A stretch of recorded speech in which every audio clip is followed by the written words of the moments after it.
dari seorang penceramah yang terkenal di Indonesia yang menceritakan tentang salib dengan silap dan mungkin dengan hilaf. Kalau kita mengatakan mungkin dia silap, tapi ternyata dia sudah mempersiapkannya. Lalu muncul istilah ada jin kafir dan ada beberapa pernyataan yang mungkin bisa mengganggu kita. Tapi seberapa hikmat kita untuk merespon hal ini? Kalau dari medsos kita bisa melihat bagaimana respon orang banyak yang mayoritas orang percaya. Walaupun ada juga orang yang tidak percaya merespon itu dengan caranya sendiri. Tapi ketika saya memperhatikan saudara-saudara kita yang seiman merespon itu, memang banyak yang penuh hikmat merespon dengan mengatakan kita doakan saja dia bertobat, kasihan dia, ampunilah dia, serahkan sajalah pada Tuhan. Namun tidak sedikit juga yang menghujat dan mencaci maki. Mungkin kita sudah baca. Dan ada pula yang membuat kalau ini pertarungan UFC dia yang pertama sekali dia di Pulau katanya. Jadi ngajak mentinju gitu lah. Dengan kata-kata hujatan dan maki-maki yang diutarakan itu ternyata itu bukan menjadi karakteristik orang percaya. Dan itu tidak sepatutnya diucapkan seorang yang pengikut Tuhan. Meskipun pernyataan dari penceramah ini sangat mengganggu, tetapi kita tidak seceroboh itu juga memberikan respon kepada hal-hal yang demikian. Saya yakin kita semua di sini sudah bijaksana dan berhikmat untuk merespon hal itu.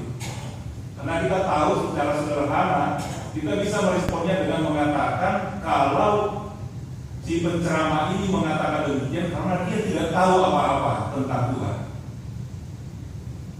Dan dia tidak mampu menjawab pergumulan dari anggotanya yang bertanya ketika aku melihat salib aku gemetaran.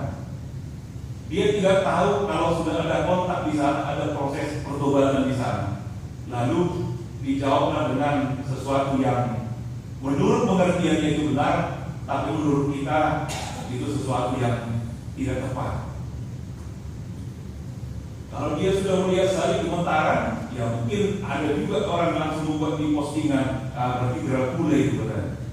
Nah itu juga agak arif juga ya. Nah ketika kita melihat itu dengan cara pandang kuasa Tuhan, kita melihat kalau ada komunikasi. Yang salib itu adalah simbol kekristenan, di mana kita melihat salib ini Kristen. Bukan mengatakan dalam setiap salib ada di sana kuasa. Nanti lihat dia listrik nanti, itu salib katanya berarti. Tapi bisa kita melihat kalau ada kontak kepada dia. Dia gemetaran, dan di sana sebenarnya sudah ada proses dia mau mengenal Tuhan. Tapi dikatakan oleh itu kuasa jin kafir katanya. Ya kadang-kadang kita nggak mengerti apa maksudnya. Nah ketika orang memberikan respon kepada penceramah itu, kalau saya mengatakan mungkin tak ada gunanya. Karena kita mengatakan itu satu kebodohan. Jadi kalau kita baca kitab Amsal, kalau membicarakan ada kata kebodohan selalu berhubungan dengan kebebalan. Kebebalan menghasilkan kebodohan. Kalau kita baca nanti itu Bapak Ibu Saudara kasih Yesus dalam kitab Amsal semua yang berhubungan dengan kebodohan itu berasal dari kebebalan. Jadi kalau orang bebal, stubborn, keras kepala, tak mau diajarin, maka dia berada selalu dalam kebodohan. Jadi ketika kita merespon sesuatu yang bodoh, tentu kadang-kadang kita jadi terikut kita kepada kebodohan itu sendiri. Nah dengan penuh hikmat kita bisa merespon itu dengan cara demikian juga. Kalau penghujatan kepada Tuhan kita bukan hal yang baru. Bukan hal yang baru. Dari dulu juga 2000 tahun yang lalu juga sudah dihujat. Itu tidak seberapa kata-kata yang dilontarkan penceramah daripada apa yang diterima Yesus, yang dipukul, dihudai, disalibkan, caci maki, diolok-olok, ditertawai. Tidak ada apa-apanya sebenarnya. yang dikatakan penceramah itu dibandingkan dari penghujatan kepada Tuhan Yesus pada waktu yang lalu itu.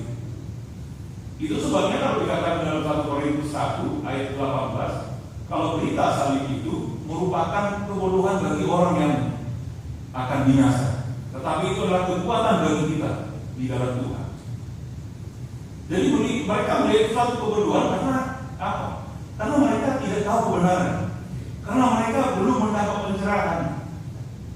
Atau juga sama seperti yang dikatakan Tuhan Yesus, memang ada aja orang yang tidak dilayakkan untuk mengerti akan kebenaran itu.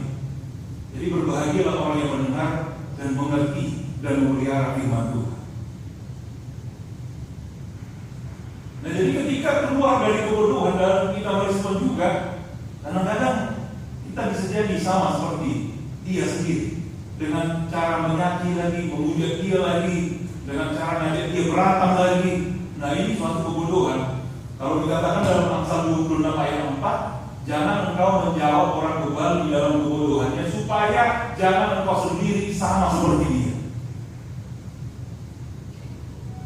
Nah, itu sebabnya jangan seperti meresponnya dengan cara yang tadi seperti saya katakan, mencaci maki atau menghujat balik.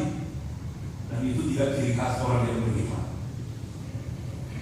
Dan kemudian ketika itu kita juga bisa memiliki hikmat yang baik ketika kita melihat ada rahasia di sana yang tanpa disadari penceramah, atau yang ada orang banyak yang ada di sana. Dan tapi kita sadar ketika diucapkan haleluya di sana, haleluya, haleluya, banyak.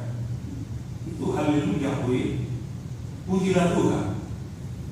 Jadi nggak perlu disuruh diutus badan misi ke sana di tengah-tengah umat yang sedang berkumpul itu untuk mengatakan haleluya. Justru haleluya diucapkan di tempat ini.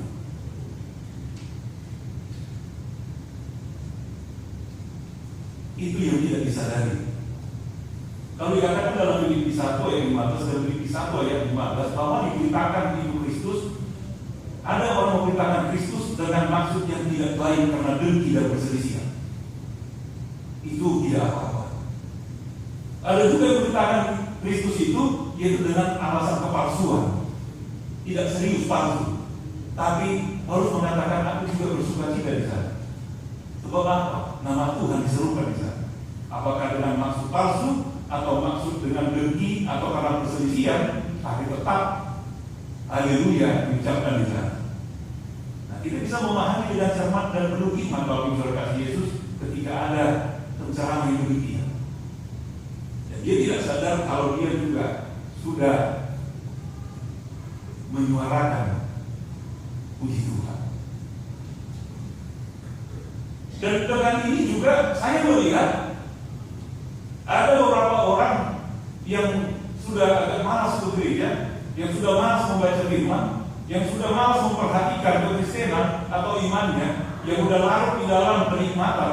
Lalu ketika ceramah ini ada, tiba-tiba dia menjadi orang Kristen yang militan. Langsung dia, oh bukan begitu, aku orang Kristen, aku begini. Akhirnya ini baik juga, ini menjadi satu alat ya, menjadi wejangan bagi orang-orang yang sudah agak jauh dari kebenaran. Akhirnya dia terganggu sedikit, lalu mengaku kalau Kristen itu Yesus itu tidak begitu.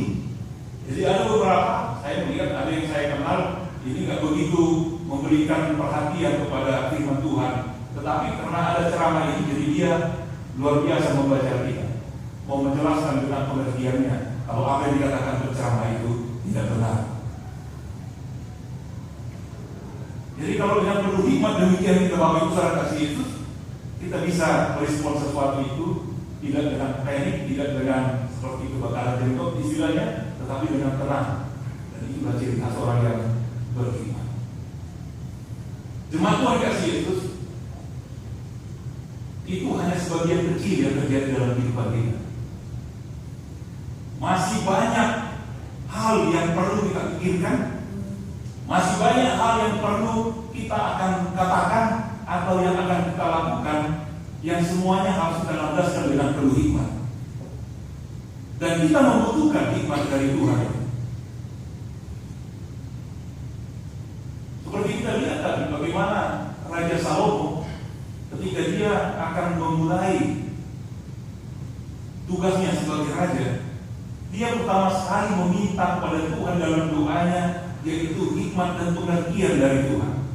Dia tidak meminta kekayaan, dia tidak meminta power, dia tidak meminta kejayaan, tetapi yang diminta dia adalah hikmat dari Tuhan, supaya dia bisa memimpin dengan baik, supaya dia bisa memimpin dengan bijaksana, supaya dia bisa mensejahterakan umatnya, sehingga semua bisa berjalan dengan baik. Dan itu yang dimintanya, dan Tuhan sangat gembira dan sangat senang melihat itu. Dan Tuhan menyambut permintaannya, lalu memberikan kepada dia hikmat, pengertian yang luas, yang besar, yang hebat, dan juga memberikan akal kepadanya. Ada 3 hal di sana diberikan. Tuhan bukan hanya memberikan sebenarnya, tetapi mencurahkan hikmat, pengertian, dan akal. Kita melihat yang 3 hal ini. Yang pertama, hikmat. Hikmat itu dari kata hokmah. Hokmah ini memiliki beberapa terjemahan. Terjemahan pertama adalah technical skill. Artinya dia mempunyai kemampuan untuk melakukan hal-hal yang teknis. Dari kata hokmah itu pengertiannya juga attitude, atau dia berbakat, dia cerdas, dia smart, dan dia cakap dan bertalenta. Dari kata hokmah juga ada pengertian, yaitu good sense, selera yang baik, pengertian yang baik, dan pemahaman yang baik. Lalu dari kata hokmah juga ada terjemahan, yaitu ketangkasan dan juga experience, berpengalaman. Jadi semua pengertian ini semua dirangkum dengan kata hikmat. Itu yang pertama yang dia peroleh dari Tuhan. Yang kedua, ketika dikatakan di sana pengertian, kata yang muncul di sana adalah kata hibuna.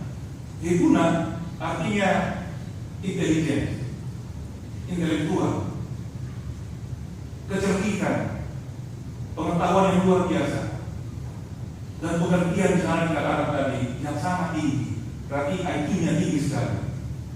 Dia memiliki kemampuan intelektual yang baik, yang tinggi sekali diberikan Tuhan. Yang ketiga, di sana dikatakan akal, tapi dari kata aslinya lev.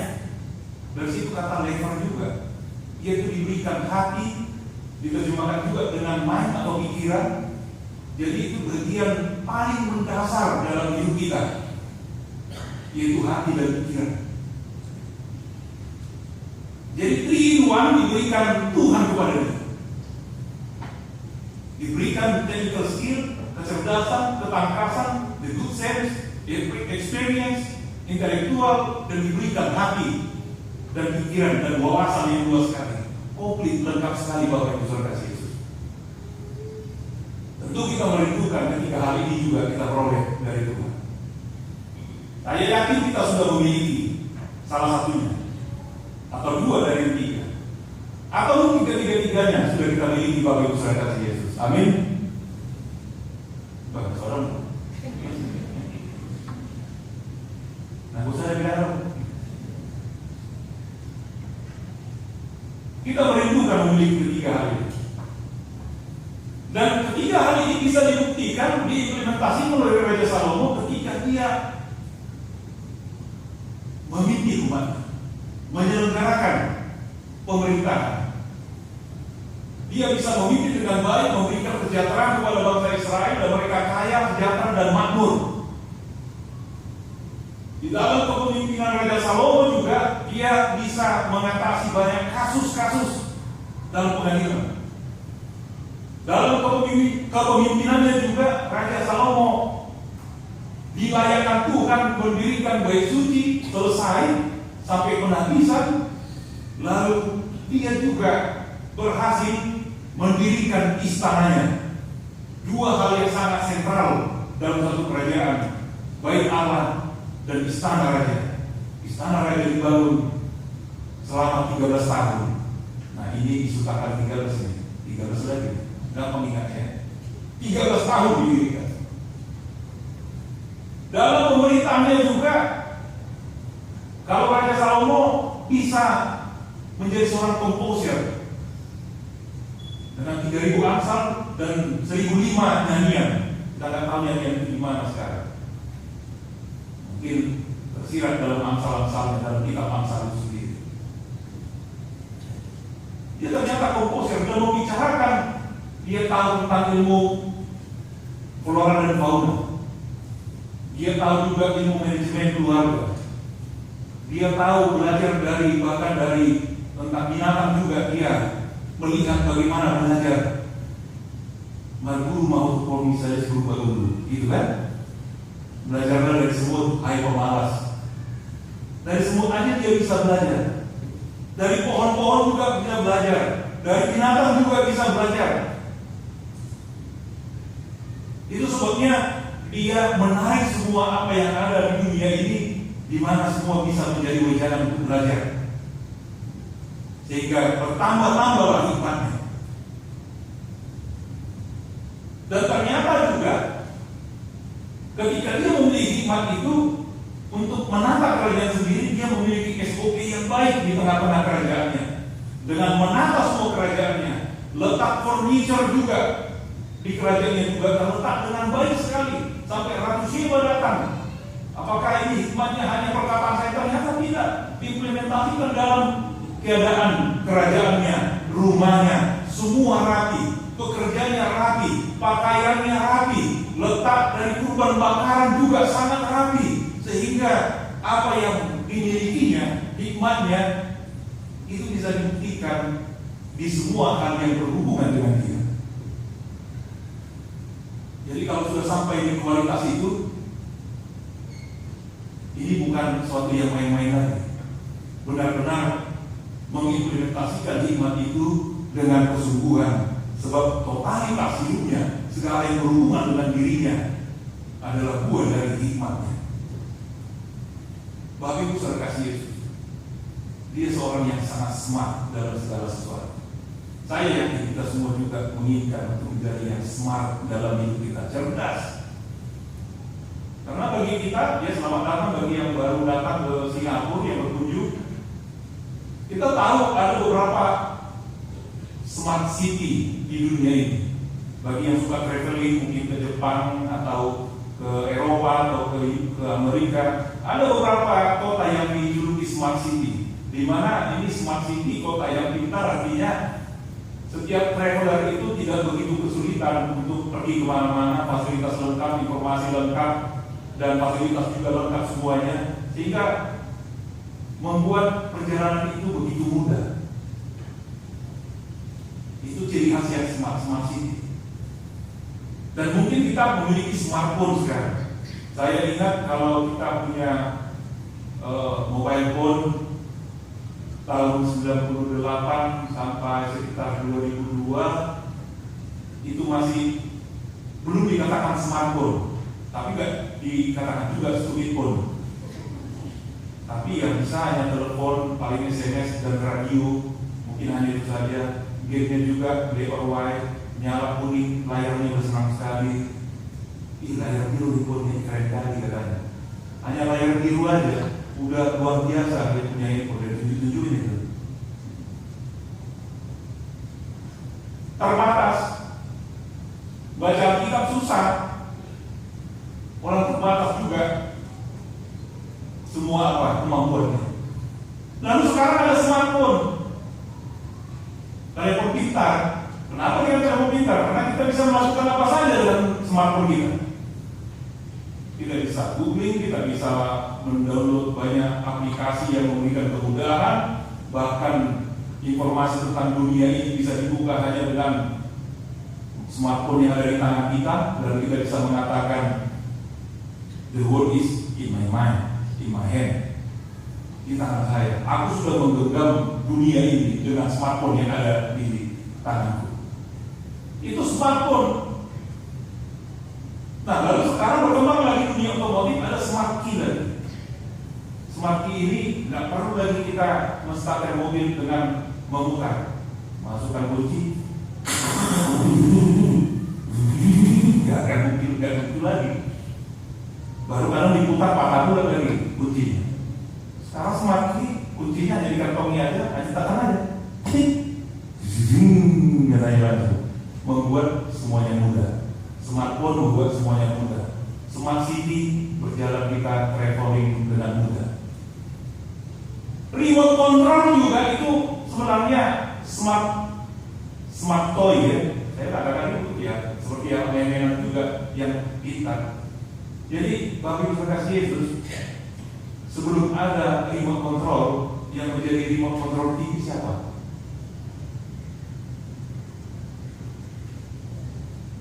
Anak kita. Syukurlah si Gerald lahir sekarang, udah ada remote control. Kalau dulu ketika bapak saya lagi nonton TV, kita duduk di depannya, nggak ada remote control, kita remote controlnya. Tukar dong, TV saya lebih baik. Maksudnya kita kalau tag mundur.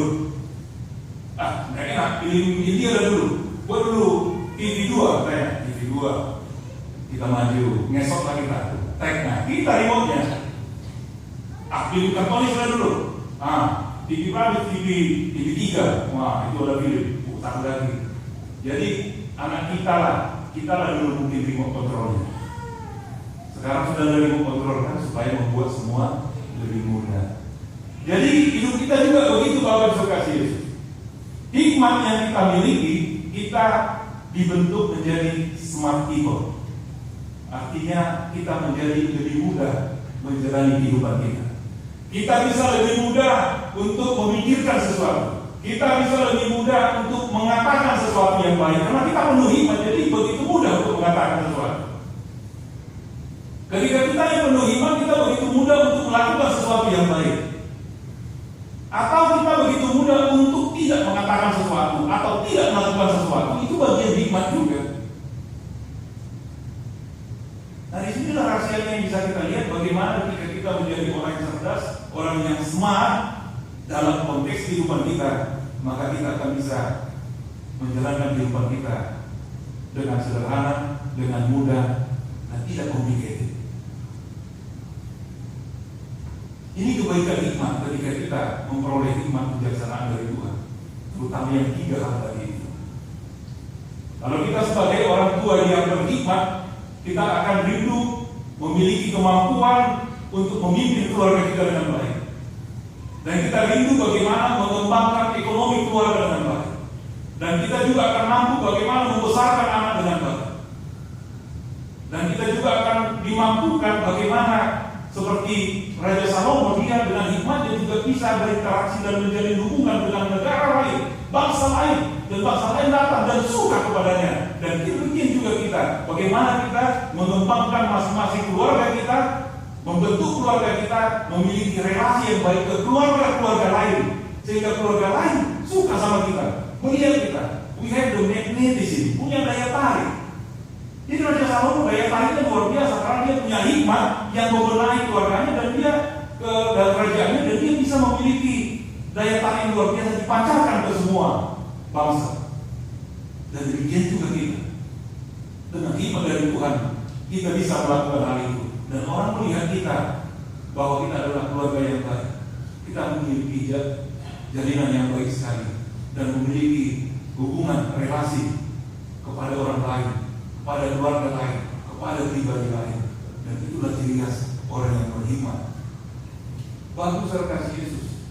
Kalau kita merindukan hikmat itu lalu kita berburu, hikmat itu peroleh dari mana?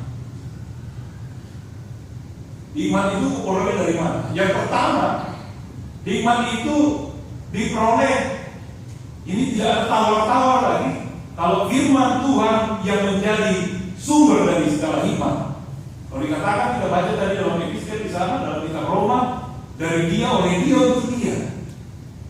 Karena isempli dari dia, dari firman-Nya. Takut akan Tuhan adalah permulaan dari pengetahuan. Itu di pasal pertama dari kitab Amsal di ayat yang ke-6. Takut akan Tuhan adalah awal dari pengetahuan.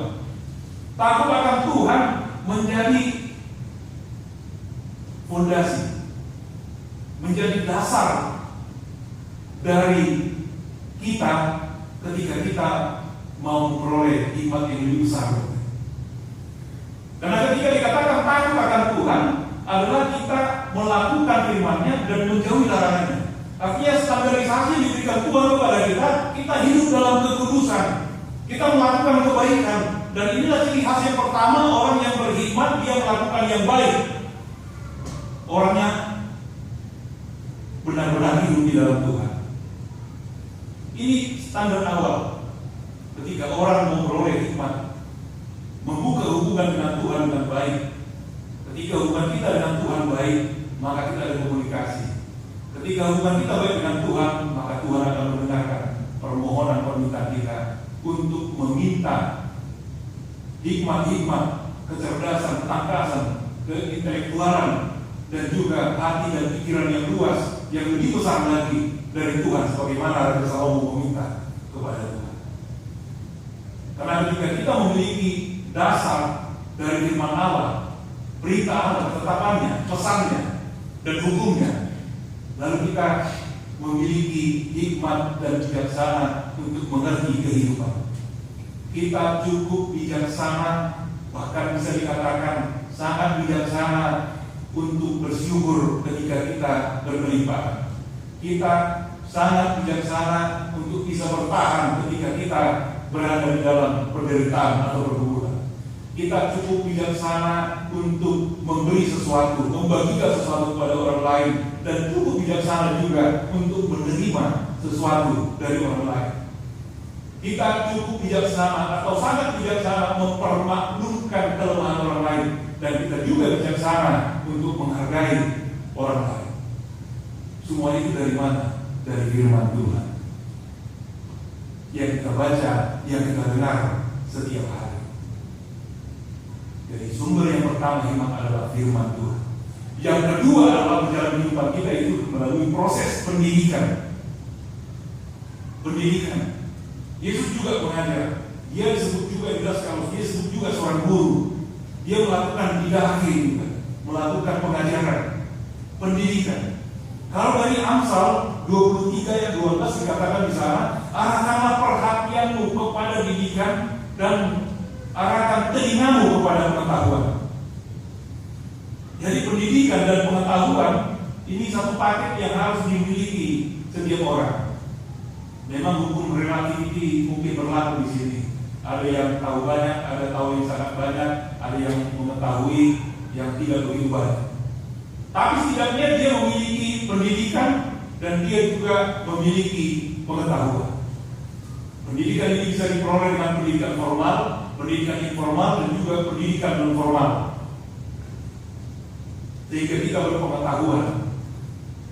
Dan ini sangat membantu Bapak Ibu Saudara kasih Yesus, our perspektif, cara berpikir kita, cara pandang kita, cara kita berbicara, cara kita berbuat. Dan ini juga sangat mempengaruhi bagaimana kita memiliki pekerjaan. Itu sudah mutlak sekali. Tapi pendidikan yang kita peroleh itu sangat kuat untuk how to shape your spirituality, how to shape your character, how to shape your hokmah, wisdom yang kita miliki. Jadi ada seorang tokoh rohani yang sangat terkenal. Kalau saya sebut, semua kita mengenalnya. Jadi dia berhenti merokok. Ini cerita merokok ya. Dia berhenti merokok kenapa? Sampai dia menjabat jabatan penting tokoh rohani, dia masih merokok. Kita tidak menjelaskan merokok itu dosa, tapi dia merokok itu saja. Tadi kita bincang sama beberapa amat tadi di Lampung di Dungan Taisinaknya. Bagaimana mereka berbagi setelah berhenti merokok itu sekretariat katanya. Ketika setelah berhenti merokok tambah kekuatan kuat katanya. Setelah berhenti merokok anggur masak kuat katanya. Napasnya nggak bau lagi gitu, udah segar. Banyak yang mereka berikan itu suatu berkat juga. Nah ini kok orang ini tetap merokok. Orang sudah mengatakan kepada dia, oh bahaya merokok itu apa? Di gambar-gambar di rokok itu juga ada gambar kayak kanker atau segala macam. Ada yang mengatakan, oh nanti sakit. Merokok pemborosan, merokok membuat bau, membuat tidak nyaman orang lain. Itu nggak diperdulikan. Sampai seorang tokoh nasional bertemu dengan dia dan berkata kepadanya, ini pengakuannya sama kami. berkata kepada dia, Bapak ganteng katanya. Bapak itu ramah, senyum Bapak itu manis, Bapak terkenal, Bapak rohaniawan. Tadi Bapak merokok, seperti tak berpendidikan katanya. Langsung seperti uppercut lah dalam tinju, langsung KO. Hanya dikatakan seperti tak berpendidikan. Lalu Bapak ini mengatakan sama kami, Bu Desi ini, Pak Soma Marisa, lah itu baru langsung berpendidikan. Gitu tuh. Masa dibilang aku gak berpendidikan? Tersinggung sekali. Akhirnya jadi sudah seperti pukulan KO sama dia, langsung berhenti. Dan itulah hebatnya pendidikan itu memberi pengaruh sama si Bapak ini. Mungkin gak berlaku untuk semua orang, tapi untuk si Bapak ini, bagaimana pendidikan itu bisa merubah dirinya. Diingatkan kalau dia seperti orang tak berpendidikan melakukan hal itu, lalu dia berhenti. Jadi itu pentingnya, salah satu pentingnya pendidikan itu Bapak Ibu Saudara Yesus. Dan itu sebabnya kita memberikan pendidikan yang baik kepada anak-anak kita. Mungkin kita yang sudah bekerja juga masih terus mau belajar. Ada yang mau lanjut studi lagi, atau mempelajari bidang lain lagi, supaya dia memiliki kualitas hidup yang baik. Dan ingat Bapak Ibu Saudara Yesus, pendidikan yang kita alami sangat besar pengaruhnya untuk membentuk hikmat yang ada dalam diri kita. Yang ketiga, dari pengalaman. Ada orang yang tidak memiliki pendidikan tinggi, tapi pengalamannya yang banyak membuat dia bijaksana. Pengalamannya mengalami kepahitan, pengalamannya mengalami sesuatu yang tidak membentuk hikmatnya yang baik sekali. Pengalamannya yang mengalami kekurangan dan pengalamannya yang mengalami kelimpahan membentuk dia sebagai seorang pribadi yang mampu dan penuh hikmat untuk menjalani kehidupannya baik dalam kondisi kurang atau kondisi berlebihan. Dan orang yang berpengalaman ketika dia menderita sakit penyakit dan dia sembuh, dan dia berpengalaman juga ketika dia sehat dan melakukan olahraga secara teratur, maka dia bisa membandingkan pengalaman-pengalaman itu sehingga dia mendapat suatu hikmat yang baru yang bisa dibagikan kepada semua orang. Kalau sakit itu begini, kalau sehat itu begini, kalau kekurangan begini, kalau berlebihan itu harus begini. Dia sudah memiliki dari pengalaman-pengalaman itu, dia memiliki hikmat. Mungkin dia pernah mendapat nasihat, mungkin dia pernah mendapat teguran. Itu juga menjadi pengalaman yang menarik untuk membentuk dia menjadi memiliki hikmat yang lebih lagi dalam kehidupan. Yang berikutnya, bagaimana kita memperoleh hikmat itu adalah berdoa. Kalau tadi dari pertama dari firman Tuhan, yang kedua tadi dari apa tadi Bapak Ibu?